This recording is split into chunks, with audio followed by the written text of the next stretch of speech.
Hello everyone, আজ তোমাদের সঙ্গে চিকেনের আরও একটা ইউনিক রেসিপি নিয়ে চলে এলাম। গন্ধরাজ লেবু উইথ চিকেন কম্বিনেশনটা অসম্ভব ভালো হয়। চলো কখনো ট্রাই করলে জানিও কেমন লাগলো।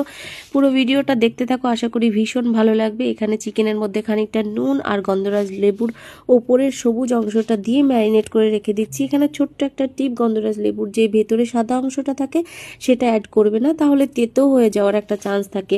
আর এদিকে কড়াই গরম হয়ে গেছে, তাতে বেসিক কিছু মশলা কষিয়ে নেব। মশলা থেকে তেল ছেড়ে আসলে চিকেনটাকে অ্যাড করব। চিকেনটা দেওয়ার পরে ভালো করে কষিয়ে নেব। আমি এখানে আলু অ্যাড করেছি, সেই জন্য আলুটা নুন হলুদে আগেই ভেজে রেখেছিলাম, তোমরা চাইলে স্কিপ করতে পারো। 50% কুক হয়ে যাওয়ার পরে আমি এখানে আলুটা অ্যাড করব। তারপর যখন চিকেন থেকে তেল ছাড়বে তখন পরিমাণ মতো একটু গরম জল দেব। গরম জলটা ফুটে এলে দেব একটু গরম মশলা। গরম মশলা দেওয়ার পর গ্রেভি থেকে যখন তেল ছাড়তে শুরু করবে তখন আরও একটু গ্রেট করে সবুজ অংশটা দেব গন্ধরাজ লেবুর।